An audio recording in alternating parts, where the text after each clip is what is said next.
Professor Philip, nice to see you in your Thank you. So, head that way. So I'm passing this guard, and he gets me in a half guard right here. Okay, so I kind of beat that knee shield right here, but right here the problem is that he may obviously want to get an underhook. Okay, so because we talk about the importance of the underhooks right here, he's keeping his elbow low and so forth.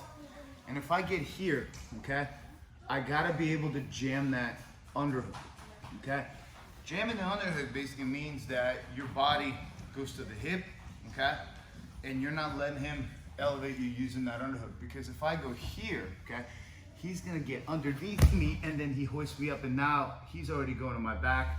I have a problem, especially with half guard, because I can't get out to even pass the circle of his head because he's got my leg. Okay, so what we're gonna do is basically jam the underhook and go for Kimura, and it's a real powerful one. So, and Kimuras are tricky to finish from half guard. Okay, so we go here, he gets the underhook, but what I'm gonna do is I'm gonna jam it right here. Okay, and what I want to do is I want to take my elbow, actually here, what do you hear this way? Okay, and I'm gonna reverse my base as my elbow goes here. Okay, and I want to get my left knee, and I'll show it from another angle, underneath his right knee. Okay, so I'm right here. So he doesn't try to get the underhook right here. Go ahead, try to get that. So he jams, exactly.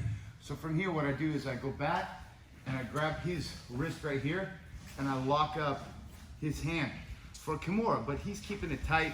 Okay, the key is to work the wrist. Okay, so what I'm going to do is I have to keep my left knee under, and I'll show it from the other angle. And all I'm going to do is I'm going to begin to just roll over this way. Okay,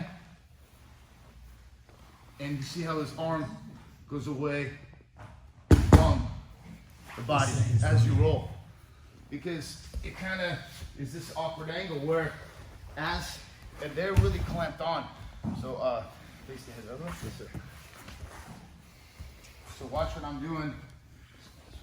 So he's going for an underhook here. I jam it up my left, and I begin to get my left knee under his bottom leg, which makes it a lot easier for me to roll, but at the same time, it neutralizes and controls his hips. Okay, from here, I'm in forward, grab his hand for a Kimura. I get it here. He's nice and tight. He won't let me go, and all I'm going to do is I'm going to pick him up and force him to roll with me with this leg right here as I push over. Okay. And I keep this pinched, okay, so I don't let him walk out of that half guard, okay? Okay? Just be careful when you roll. One more time, let's go feet that way.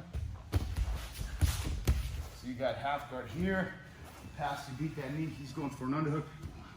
I get my elbow here, and I get my knee way up nice and deep in there, because I want to be able to also control this leg. I don't want him to be able to control it. From here, get that hand, lock up the Kimura right here. Even if you go out this way, it's still not exactly the best position right here, okay? So what you're gonna do is, with this foot, you're hooking his bottom leg right here, and typically they're not gonna let you go, because he's gonna be hooking really nice and tight here, for the simple reason that he knows if I free this leg, I have a much more leverage at Kimura, okay? Because I need to step over the head with my left leg.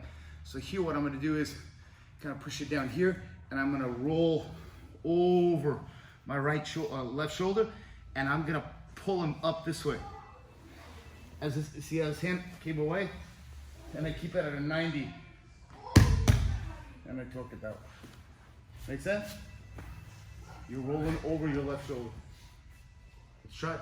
1, 2, 3. Make sure, everybody, your right leg is trapped. Your right leg is in half guard.